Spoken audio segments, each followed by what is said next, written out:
Want a simple world? Follow the simple world.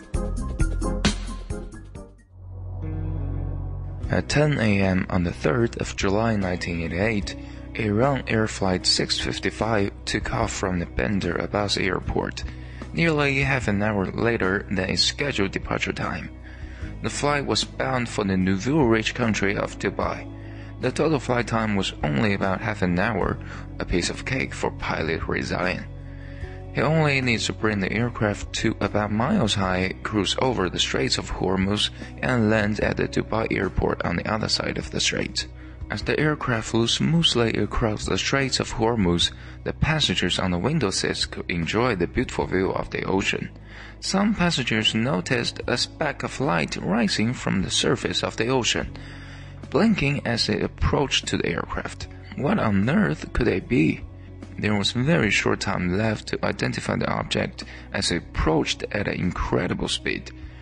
By the time someone realized it was a missile, the aircraft had already lost its wings and half of its body with a big bang.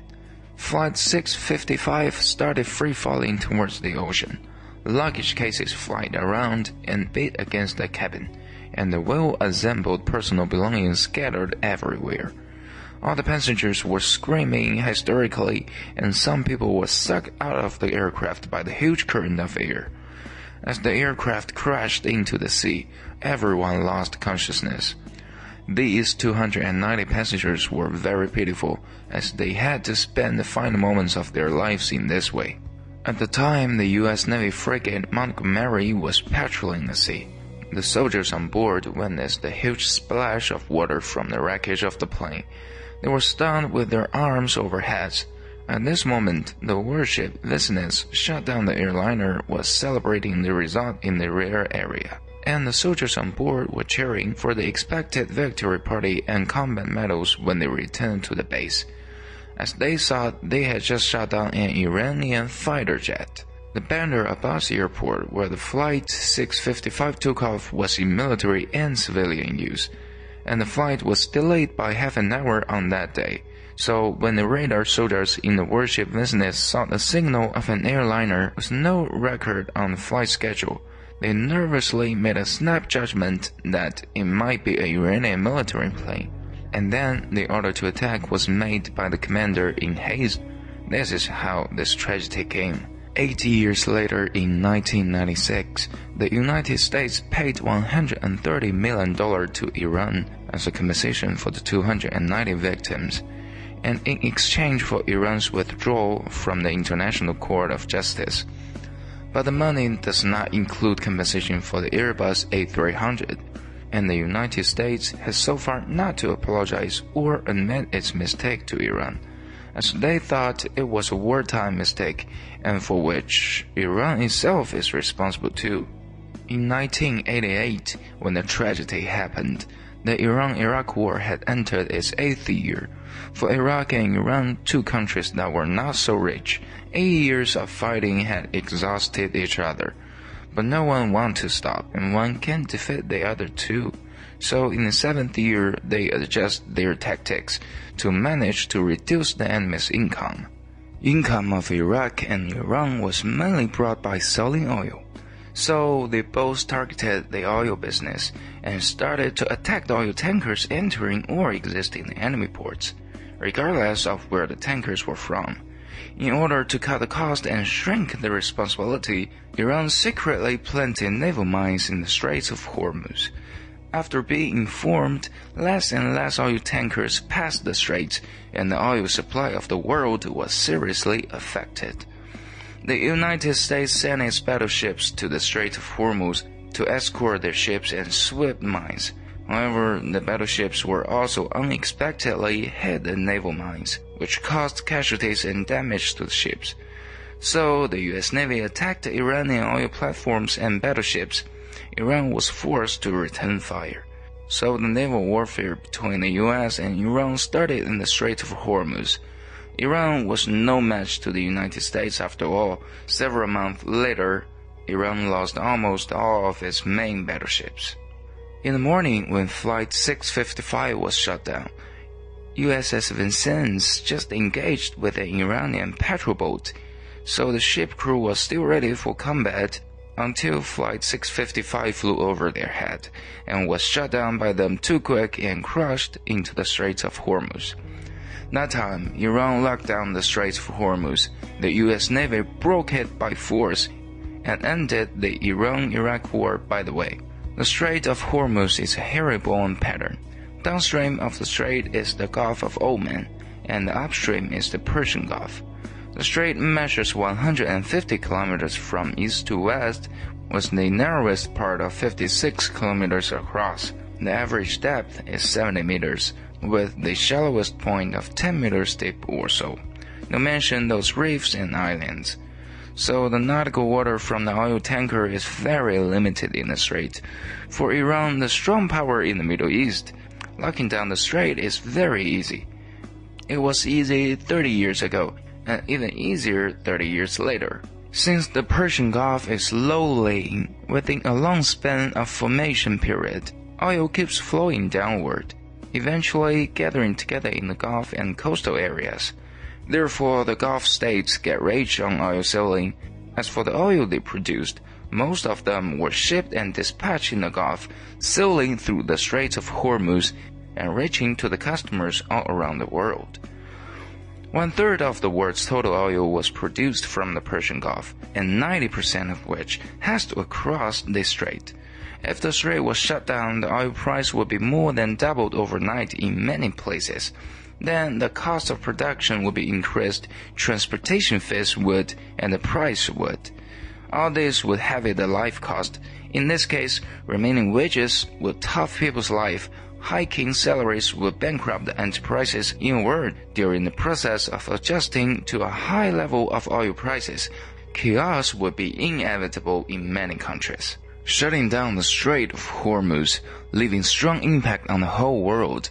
This is Iran's last and desperate resort against the US. As the Labor Day is approaching in China, Iran resorted to this again, because the ultimate sanctions will start to bite among these days. Iranian told the Uncle Sam, "If I'm banned from selling oil, neither do other Middle East countries." On the 8th of May last year, President Trump vividly declared to withdraw from the Iran nuclear deal and resumed sanctions on Iran, unless Iran would follow his command to be a good boy. Yet rejected strongly by Iran, Trump ordered to take actions immediately. Then the new sanctions came out in 2 stages. The first stage sanctions were imposed on Iran's financial industry, manufacturing, and currency. The second stage was on Iran's oil, aviation, banking. The second stage has been initiated in November last year, with the ultimate goal to completely ban Iranian oil selling. Iranians reacted furiously at that time and threatened to blockade the Straits of Hormuz, and to demonstrate their ability on this, the Iranian military even held a big military exercise in the strait. In order to prevent significant turbulence in oil prices, as well as to give time to some of Iranian oil's major buyers to find new suppliers, in the second phase, the United States granted a 6-month waiver period to 8 economies in the world. During the waiver period, these 8 countries or regions still can import oil from Iran. But if any of them continue to do so 6 months later, the United States probably will kick its ass. Those 8 economies exempted have a large demand of oil, so Iran's income has not been affected much. So from November last year to the end of April this year, Iran's threat to blockade the Strait of Hormuz gradually faded in people's mind. The situation in the Persian Gulf was as calm as the flat sea water from the Gulf of Oman. But 6 months flight fast. May the 2nd, the deadline for the exemption is just around the corner. According to the words of Pompeo, Trump's Secretary of State, all the countries will be strictly prohibited from trading oil with Iran after that. Otherwise, we'll face the anger of the United States. Although Iran is a strong power in the Middle East, its financial condition is not good. We can even say Iran lives by oil revenues. Oil export accounts for 40% of the Iranian government's revenue, and if that part of the income disappeared, it would cause serious consequences. There seems like a sudden salary cut of 40% for Mullah clan. then he may not be able to cover his credit card, his car and mortgage, or even his girlfriend's movie tickets and steak. Either the bank or his girlfriend will make trouble for him. You can imagine how troublesome it can be. Iranian government has been subsidizing the poor with amount with almost half of its income. If the subsidy disappeared, there would definitely be an unrest domestically. In order to transfer the contradiction, the old boy Khamenei can only make a life or death choice. This is seal the Straits of Hormuz. To lift the blockade of the straits, either the international community gives support to Iran, or lifts pressure on the US, or the US sends its own troops to fight against Iran, just like what happened in 1988. The good news is, international community is not on Trump's side this time. Of the 8 economists that were previously exempt, Turkey and India implicitly expressed they will continue to buy Iranian oil as they heavily rely on it. Otherwise, their life will be very tough. The EU remains tough, just like what they did when Trump withdrew from the deal last year. Meanwhile, the settlement system between EU and Iran is almost down. If you have stolen someone's interest, they will make trouble for you. If you have stolen too much from the others, they will fight for their lives. However, if the lost interest can be compensated elsewhere, then they might give up fighting. This is why under the strong US sanctions, EU and other countries continue to trade with Iran. The consequence of fighting desperately always bodes little good, since the Iran blockade of the Strait of Hormuz will probably result in a war, which will cause great casualties and economic losses, even change Iran's current regime, and of course produce a large number of refugees who would like to hike to Europe with their families no matter how hard the journey would be. Refugees are the most horrified for Europe. That is why Europe has always been a strong supporter of Iran. In a more pessimistic scenario, if the war scale becomes larger, the bankrupt Islamic State may go on a second business venture to bring more disaster to the whole world. When the world is in chaos, to go through the whole process, we will find that many things are not worthwhile and they could have been avoided. Iran blocked the Strait of Hormuz for the purpose of forcing the United States to waive sanctions. And the reason why United States sanctioned Iran is not an emergency or big deal. It only has a lot to do with Trump's personal preference. Trump's support for Israel is mixed up with too many personal feelings, which is so strong that people may doubt whether the wealthy Jewish businessmen have made some significant commitments to Trump. Trump recognized Jerusalem as Israel's capital, and he claimed that the Golan Heights belongs to Israel. He can even quit international organizations for the sake of Israel, as well as the Iranian nuclear deal, in disregard of all the serious consequences in the Middle East. The Iran nuclear deal was signed by the 5 permanent members of UN's Security Council, as well as EU's leading country, Germany. These 5 countries are the best lineup in the world in pursuit of Trump's self-interest without informing the other 5 bruisers beforehand. Trump overturns the deal made by consensus. No wonder he cannot get their support, because he and his team show little respect to others. Thanks for watching. Share if you like us. See you next time.